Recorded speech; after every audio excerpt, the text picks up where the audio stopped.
مساء الخير مشاهدينا، مشاهدي سكاي نيوز عربية، أهلا بكم معنا إلى هذه الحلقة الجديدة من بصراحة.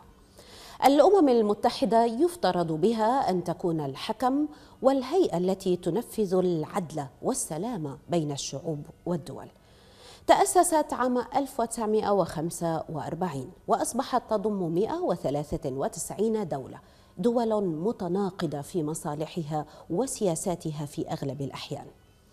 أحيانا نجحت في حل النزاعات بفاعلية، وفي أحيان أخرى كثيرة بالواقع وفي قضايا كبرى كالقضية الفلسطينية أخفقت الأمم المتحدة. ولعل مجال الإغاثة الإنساني هو الأكبر حظاً من النجاحات في مسيرة الأمم المتحدة. ضيفتنا اليوم كانت في الأمم المتحدة في منصب المساعدة السابقة للأمين العام لشؤون الإنسانية الليدي فاليري آموس. نسألها عن أحوال اللاجئين الذين كبر اليأس في صدورهم فتركوا العدو من ورائهم وهربوا والبحر أمامهم. نسألها عن المشردين، عن الفقراء، عن الجوع في أنحاء شتى، وعن أسباب تنحيها بشكل مفاجئ قبل أقل من عام. وهي سيدة لم يعرف عنها الاستسلام، هي كانت أول وزيرة من أصول أفريقية في الحكومة البريطانية، بل وأنها تزعمت مجلس اللوردات البريطاني لفترة. فما الذي دفع ضيفتنا لتقول كفى، قد بلغ السيل الذبة؟ أهلا وسهلا بك معنا ليدي فاليري آموس. أعرف أنك اليوم في مكان مختلف عن منصبك كمساعدة للأمين العام في الأمم المتحدة للمساعدات الإنسانية والإغاثة، ولكن اسمحي لي أن أعود إلى لحظة الاستقالة.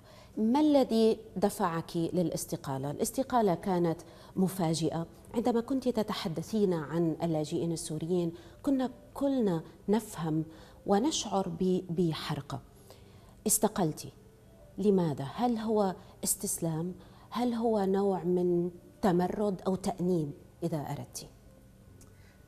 This was a tremendous job for anyone to do, and even with its frustrations, I really felt that there were things that we could achieve to make sure that the voice of people who were not heard on the international stage were heard, and that we would do our best to try to push countries to resolve the political situation, not to get into proxy fights on humanitarian issues. But I did this job for 5 years. Two of my predecessors did it for 3.5, others did it for 3 or 2. It's a very, very tough job. You cannot stay forever. You know when it's time to go and when it's time to hand on the baton to someone else. I'm not going to stop being interested in humanitarian issues. I will continue to raise my voice to make sure that people who have nothing and are not being listened to are listened to, but it was time for me to move on. قلت إنك تعرفين متى يحين الوقت، وهو عمل صعب. صعوبته تأتي من المعاناة التي ترينها، لأنه أنت يعني في خطابك الأخير أو كلماتك الأخيرة قلتي على مدى 4 سنوات شهدنا سوريا تنزلق إلى أعماق سحيقة من اليأس تتجاوز حتى ما تصوره أكثر المراقبين قنوطا. هذه كلماتك. هل هي صرخة، مرة أخرى أريد أن أسألك، هل هي صرخة تأنيب أم استسلام؟ It's really saying to the world that in the time that I was responsible for humanitarian affairs at the United Nations, I watched the crisis in Syria go from bad to worse. We saw millions of people fleeing the country. We saw the country go from being a middle-income country to having a situation where millions fell below the poverty line. We saw the currency lose most of its value. We watched that happen. And yes, on the humanitarian side, we could do our best to bring in humanitarian assistance. We could raise our concerns about human rights violations. But over a 4-year period, to watch the country degenerate, to watch the brutality, the the violence against women, the number of children pushed out of school, the rising refugee numbers, putting a huge strain on neighbouring countries, on Lebanon, on Jordan, Turkey, Iraq. Now to see refugees who waited in the region, hoping that the conflict would be resolved so that they could go home, becoming so desperate that they are prepared to lose their lives to get to Europe. I really think that we all have to raise our voices. We have to push countries that are using Syria as a kind of political proxy to come to the table and to support a transition which the Syrians themselves discuss, debate and come to some conclusions on. Lady آموس، هل كان من الممكن للأمم المتحدة أن تفعل أكثر مما فعلت من الناحية الإغاثة وأيضا من الناحية إيجاد حل سياسي؟ هل اليوم وأنت خارج الأمم المتحدة، أعرف أنك تكنين لها الاحترام، ولكن اليوم تستطيعين أن تتحدثي بصوت حر وليس كموظفة في الأمم المتحدة، هل كانت تستطيع أن تفعل أكثر مما فعلت إنسانيا وسياسيا؟ The UN of course needs reform. It's an organisation that's been around for 70 years. No organisation that's been around for 70 years stays the same. It has grown and we needed the United Nations at the end of the Second World War because we wanted some kind of multilateral organisation where we could talk rather than fight. Unfortunately, where there are some issues where particularly members of the Security Council cannot agree on what the action should be, what you get is those differences being played out within the United Nations. I think from different perspectives there are many criticisms that can be made of the United Nations, but I'm one of the people that continues to believe in the importance of multilateralism. That yes, there are fights which are being played out through the United Nations, political fights, but at the same time it is a global forum for discussion, for debate, for trying to find a solution to problems. And we have seen successes. It's also a global framework that's allowed us to deal with some quite difficult issues around human rights, setting a regulatory framework that allows countries to hold each other accountable. Sometimes this falls down, but that in and of itself is not a reason not to have an organisation like the United Nations. But I do think we have to continue to push for reform. The world in 2015 is very, very different to the world صحيح. and the way it looked when the United Nations was founded.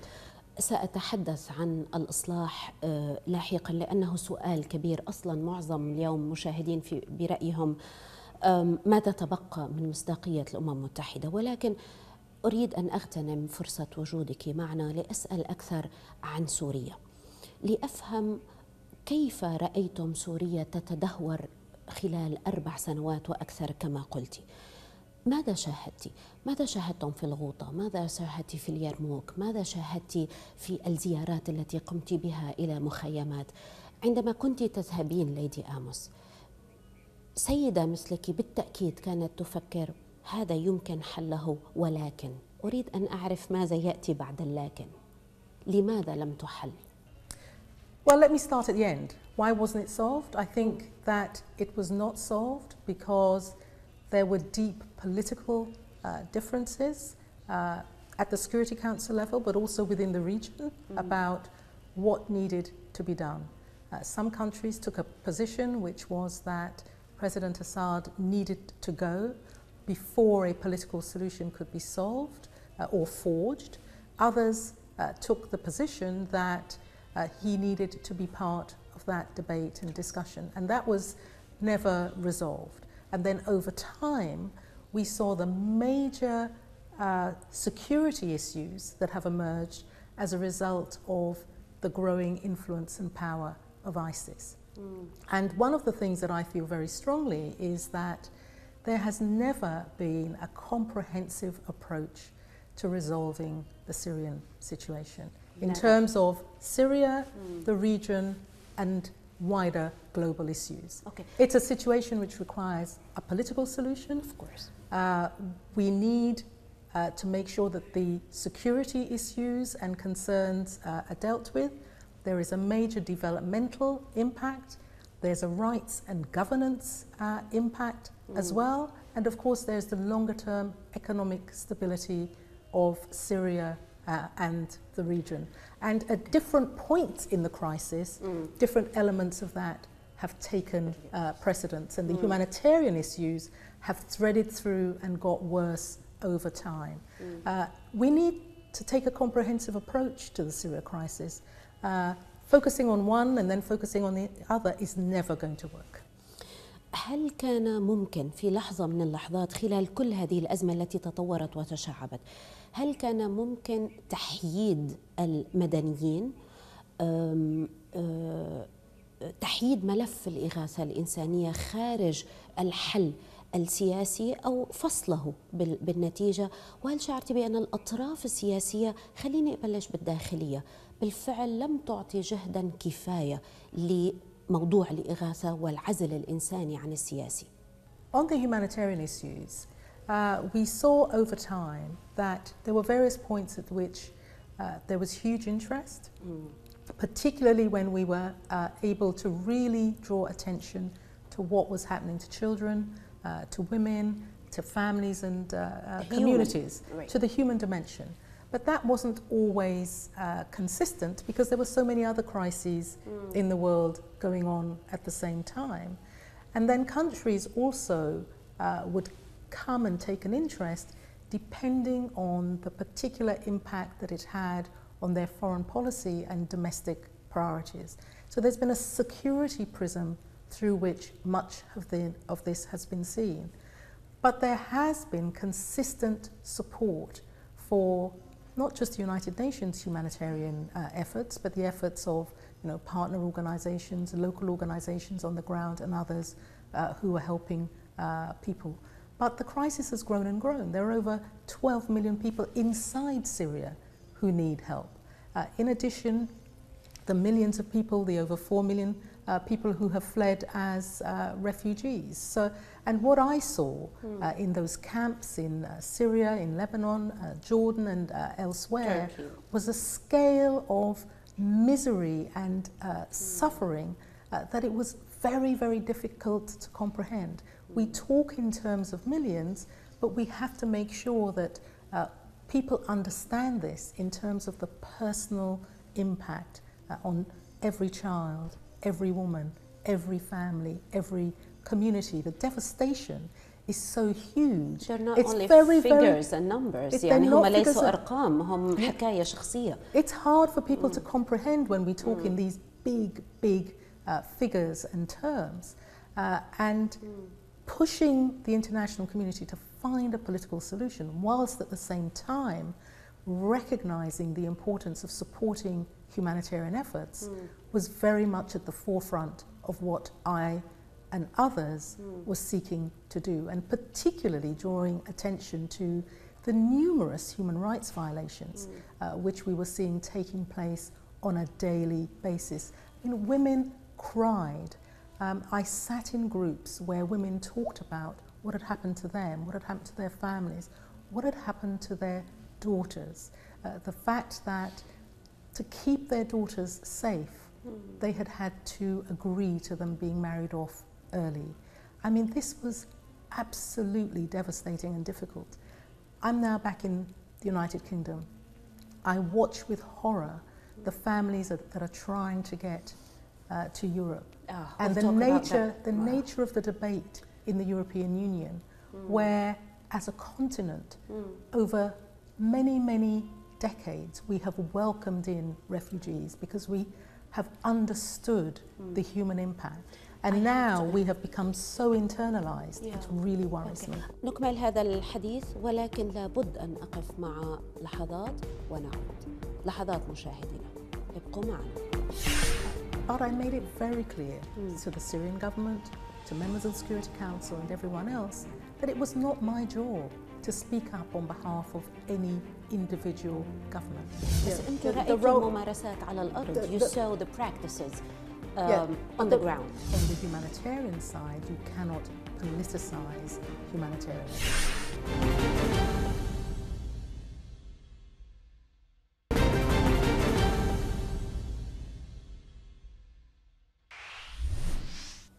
أهلا بكم من جديد. نتابع هذا الحوار مع ليدي فاليري آموس، مساعدة الأمين العام السابقة لشؤون الإنسانية، وعن تجربتها في سوريا في الأمم المتحدة وما بعد ذلك.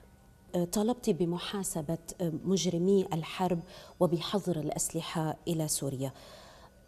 هذا اعتبر بأنه كان تدخلا ربما عقد طريقة الإغاثة أو حظوظ، خليني أقول الإغاثة، بمعنى أنه صار في عندك أعداء سياسيين هنا لمشروعك الإنساني والإغاثي.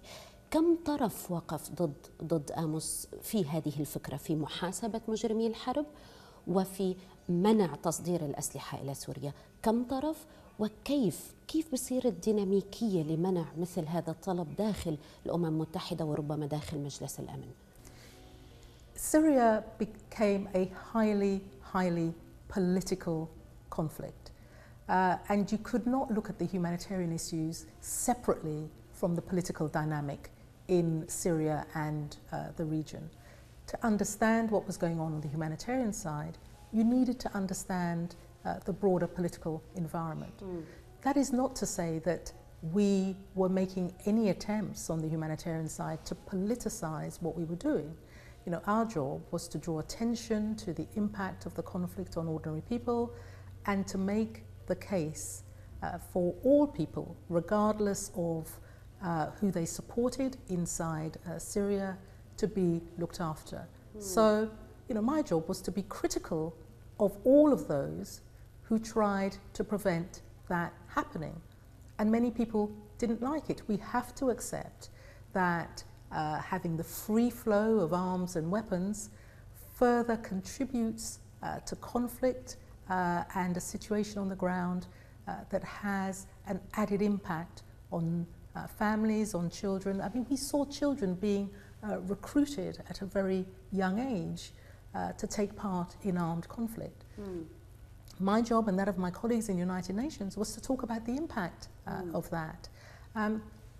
To talk about the impact of militarization, further militarization of the conflict on the humanitarian situation. It wasn't our job to say, yes, you should or should not participate in military activity, but to talk about the impact that further militarization would have. All right. بشار الجعفري ليدي آموس، طبعا مندوب سوريا الدائم لدى الأمم المتحدة، رفض انتقاداتك لحكومة بلاده، لأنه أنت قلت بأن الحكومة السورية تضع لوائح إضافية تعقد وصول الإغاثة، وبدا كأنك تقصدين بأنها مقصودة لإطالة أمد الحصار على مناطق معينة تقوم به الحكومة. بشار الجعفري قال إن العقوبات الأمريكية والأوروبية وغيرها هي التي تزيد الوضع الإنساني سوءا في سوريا، مضيفا إن مثل هذه الإجراءات الجائرة لابد أن تتوقف، بينما أنت دعيتي للعقوبات. كيف تردين على هذا المنطق؟ Well, first of all, the Security Council makes the decisions about, for example, sanctions in a country. Of course, the sanctions against Syria were not directed at the Syrian people, the ordinary people. They were directed at the Syrian government. And we were very clear that if there were concrete examples of the impact, the negative impact that sanctions were having on ordinary people, we would make those clear. And in some of the reports that I made to the Security Council, I did draw the Security Council's attention to this. But I made it very clear to the Syrian government, to members of the Security Council and everyone else, that it was not my job to speak up on behalf of any individual government. My job was to put the people first, to be critical of whoever was standing in the way of the delivery of humanitarian assistance on the ground. I went to Syria a number of times. The Syrian government didn't like the criticisms that I was making. Countries on the Security Council didn't like the criticisms I was making about the political paralysis. Such as? About the political paralysis, about the fact that... من هي البلدان? Who are these countries? You have countries sitting on the Security Council. Yeah, I know. It's the job of the Security Council to bring international peace, security and stability. Okay. And I spoke about the fact that there were such differences of opinion, for example, between Russia and the United States, that it actually stopped things happening. Now, on the political side, on the humanitarian side, we had a huge amount of support, support for humanitarian resolutions that we got through the Security Council that enabled us to deliver humanitarian aid. But you cannot look at humanitarian issues in isolation. The conflict has gone on year precisely because there has not been a political solution to the crisis. So in addition to pushing for greater access, more money to support what we were able to do, support for the neighbouring countries who were quite frankly almost at breaking point under the weight of having so many refugees cross their borders. Especially Lebanon and Jordan. Particularly Lebanon and Jordan. I had to draw attention to the impact a lack of a political solution was having on the situation deteriorating, not just year on year, week on week, month on month. ليدي آموس، أنا أفهم أن أي مشكلة أي حل في سوريا لابد أن يبدأ بالحل السياسي لنحل المشكلة الإنسانية، ولكن اسمحي لي أسألك سؤال يعني دقيق شوي. هل تعتقدين أن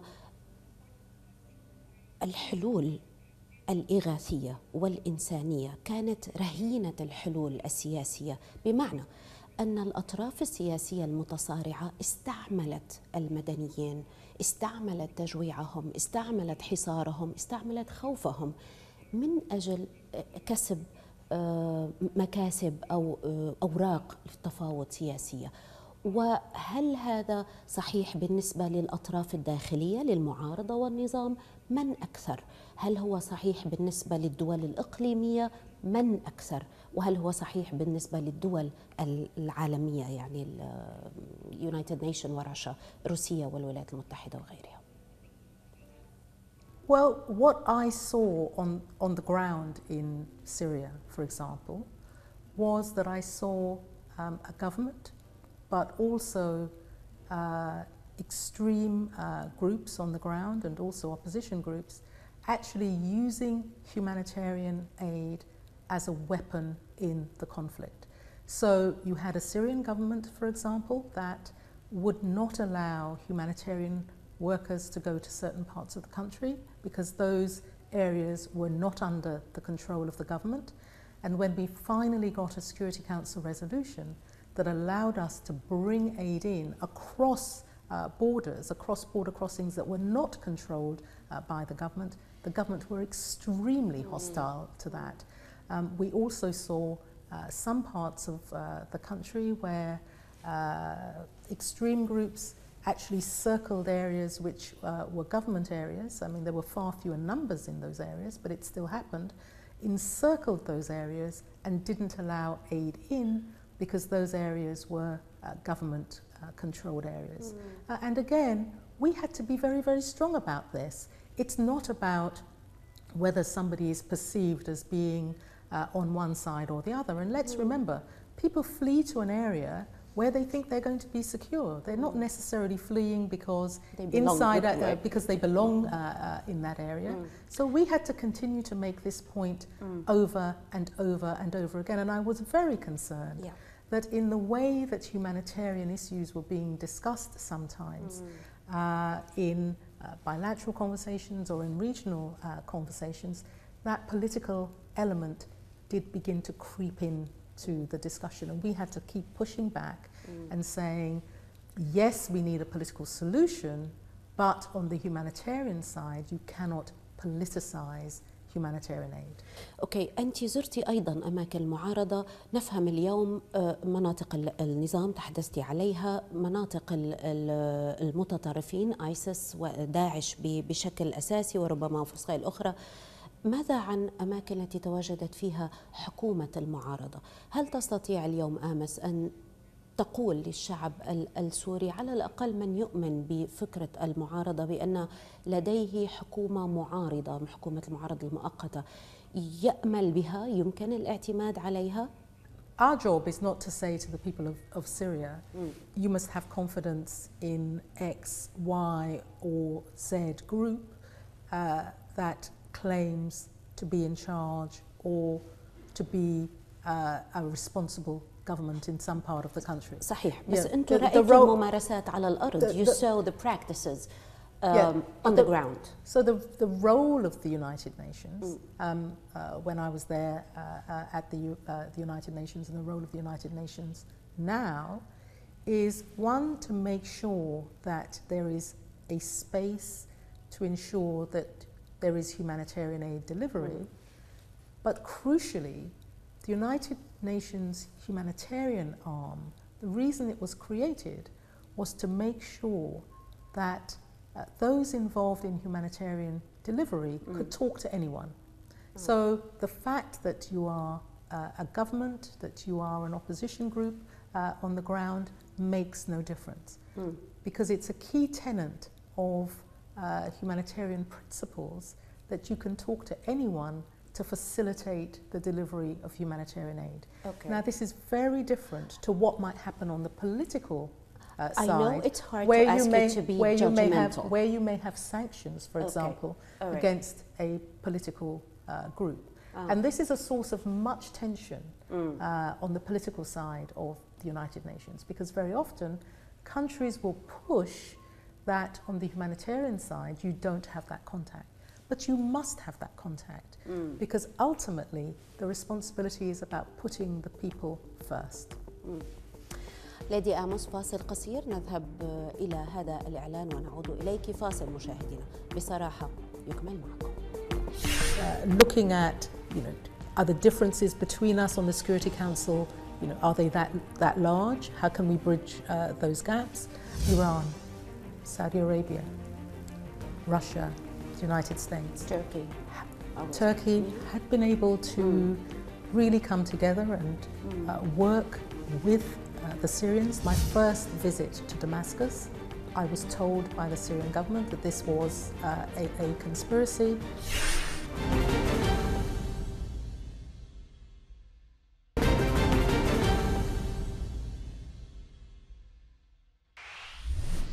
أهلا بكم من جديد. هذا حديث بصراحة مع مساعدة الأمين العام للأمم المتحدة للشؤون الإنسانية، طبعا المساعدة السابقة الليدي فاليري آموس. أريد أن أسألك جملة من الأسئلة ليدي آموس. أكدتي على البعد الطائفي للصراع السوري. كم هو نسبته باختصار لو سمحتي من الصراع الجاري؟ I think the situation in Syria has become totally polarized and very sectarian, and there's a huge worry, I think, from everyone, that we saw a country that was secular, where you had so many different groups living side by side, so many historic and religious traditions, which, over centuries had developed a way of living together, which has been completely undermined and which has eroded. Syria now is extremely sectarian. I don't think it's about putting a percentage on it. I think we just have to recognize the reality of where it is now. And it's going to be very, very difficult going forward to go back to where it was. كم يعقد هذا الحل السياسي؟ I think it totally complicates it, not just for Syria, but for the region, and also for what we're seeing as the impact of what is happening in the region on the rest of the world. السلاح الكيماوي، فترة تسليم السلاح الكيماوي من قبل النظام السوري للمجتمع الدولي والتهديدات الأمريكية، بدا وكأنه في لحظة أن هذا السلاح الكيماوي كان هدفا من كل الضغوط التي حملت غطاء إنسانيا وسياسيا، وأيضا بدا وكأنه دية الدم السوري أو ثمن الدم السوري، بمعنى أنه كرت أبيض لكل الأطراف بأن تقتل ما شاءت طالما هذا السلاح حيد. هل هذا انطباع صحيح كان لدينا وأنت كنت في لب هذه القصة؟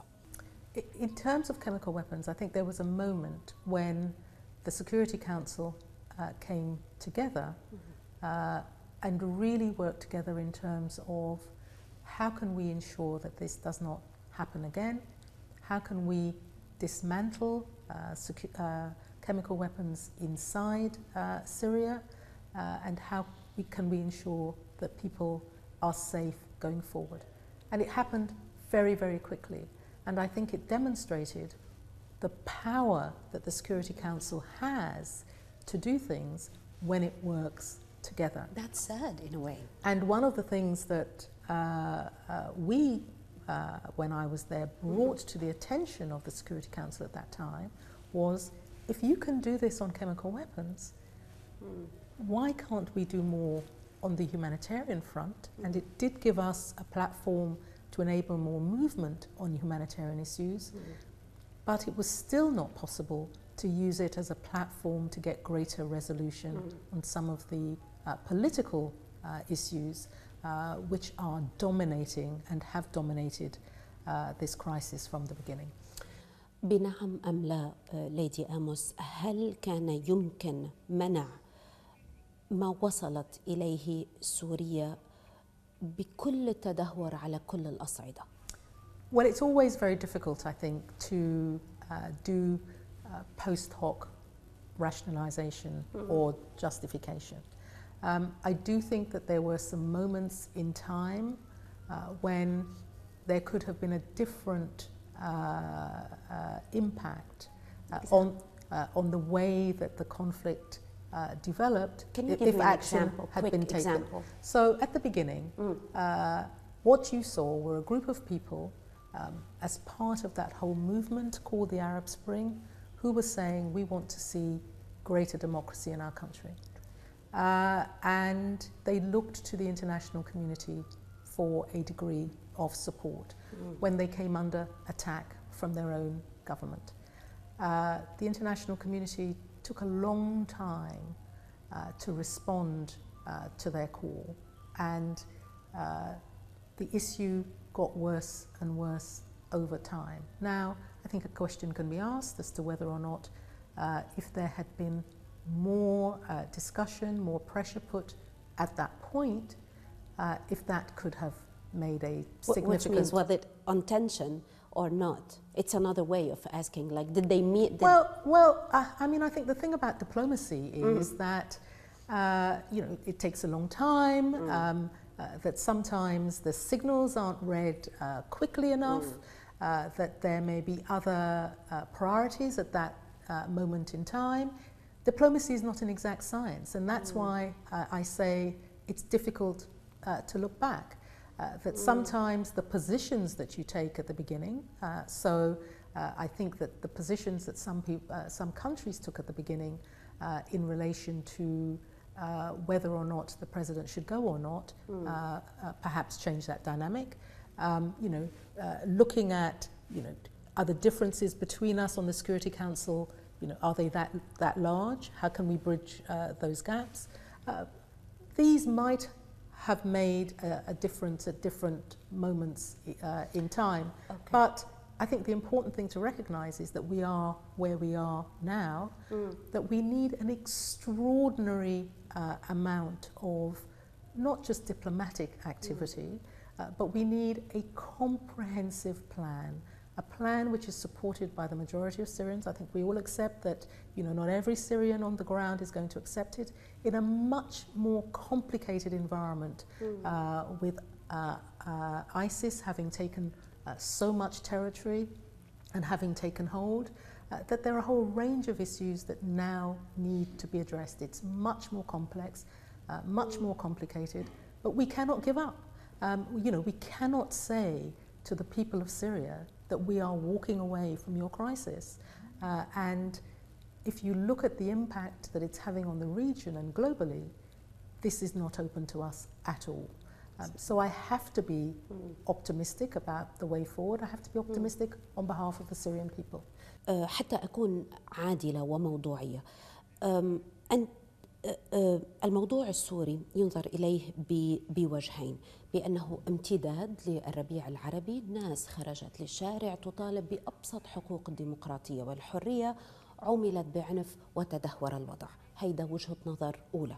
هناك وجهة نظر أخرى في المجتمع السوري، وهي بأنه الموضوع كله مؤامرة إقليمية، مؤامرة دولية.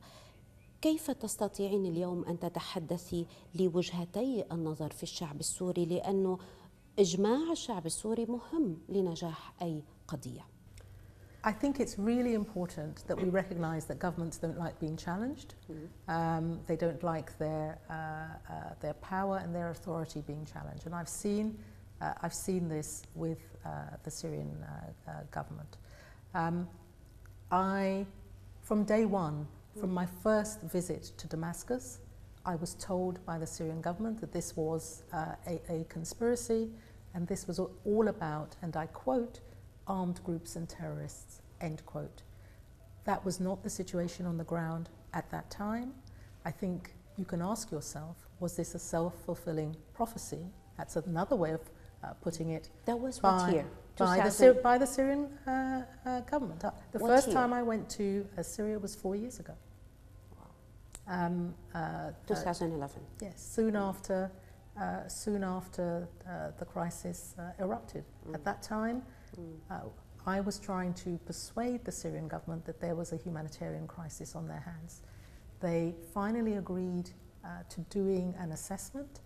We assessed that there were about 1 million people on the ground needing help. That figure has now grown to over 12 million, and more than 4 million have fled the country. That's registered refugees. I would say 6. More people than that have left. They have watched this happen. تعتقدين أنه كان بوسعهم إيقافه ولم يفعلوا؟ I think that if we had worked together collectively as an international community, using all of the tools at our disposal, and particularly if certain countries with influence, Iran, Saudi Arabia, Russia, the United States, Turkey had been able to really come together and work with the Syrians to fashion some form of resolution, then it was possible. Unfortunately, because of the way that diplomatic activity works, countries have come in and out of the crisis at different points and have not been able to work together. All right. And I think that has been a tragedy. Okay. ليدي آموس، اللاجئين أزمة كبيرة. برنامج بصراحة ذهب رآهم يركبون القوارب ويغرقون. رأينا الخوف، رأينا التشرد، رأينا يعني بؤس لا يوصف. وأيضا اليوم لدينا أزمة تعامل أوروبا مع اللاجئين.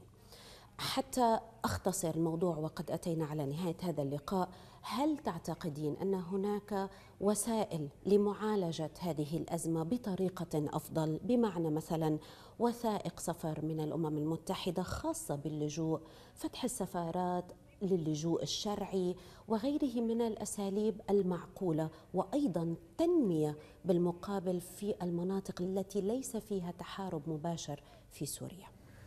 Well, first of all, I think this issue of developing safe havens, it's been called different things inside Syria, have been mooted for a very long time. The difficulty with doing that is that you have to make sure that people remain safe. And if everyone hasn't signed up to it, how do you really ensure that people stay safe? You have to have some kind of air cover, which means a no-fly zone, and you also have to have troops, some form of military on the ground to keep those zones safe. And that's why those zones have never happened, because it requires a Security Council resolution that allows that to happen. In terms of the scale of the refugee crisis, I think we have to remember that the bulk of this is in the region itself. We must give more support to Lebanon, to Jordan, to Turkey, to Iraq, the countries actually that are hosting millions of refugees. And we must also remember that the reason that we're now seeing a flow of so many more refugees to Europe is because people increasingly are feeling that there is no resolution to the crisis. They have waited in the region, they have waited inside Syria itself. Many of them have been displaced several times inside Syria, hoping that the violence is going to stop and that they can stay home. I've talked to a lot of people. They did not want to leave. They didn't want to leave their families behind. I mean, who wants to flee with their children and put them in harm and danger? But the more children aren't able to go to school, the more children are being recruited, the more human rights violations you see, the more brutality against women and girls, the more impossible it is to have any form of economic livelihood inside your own country, the more you will flee. And this is what we are seeing now. And I think it's very important that we look at all the tools that are available to us. I do think it's important that the European Union together agree on taking in refugees and that those refugees have a right to go to different countries across the European Union. I do think that the whole Refugee Convention, which gives refugees certain rights, we may over time have to revisit that. Because on average now, a displaced person is displaced for 17 years. That kind of burden on a country where, for example, refugees are unable to work is a significant economic burden. So collectively, these are issues that over the longer term we will have to look at. ليدي آموس، أشكرك على وقتك. آخر سؤال بشكل شخصي، عندما تنظرين إلى سوريا اليوم، ما هي الكلمة أو الوجه الذي تتذكرينه وتشعرين بحرقة كإنسانة؟ The thing that kept me going the whole time was the extraordinary courage and generosity of the people. And in Syria, but in all the other conflicts and humanitarian crises that I saw, that in the midst of despair and desperation, people tried to help each other, tried to support each other. They got frustrated, they got angry. I very often felt that they had every right to do so because they felt abandoned. But people did support and help each other. And that's the thing that I will never forget. أعتقد أن أيضا السوريين لن ينسوك ليدي آموس، لأنك عندما تكلمت عنهم وباسمهم قلبك تكلم كما عقلك. شكرا لك. شكرا.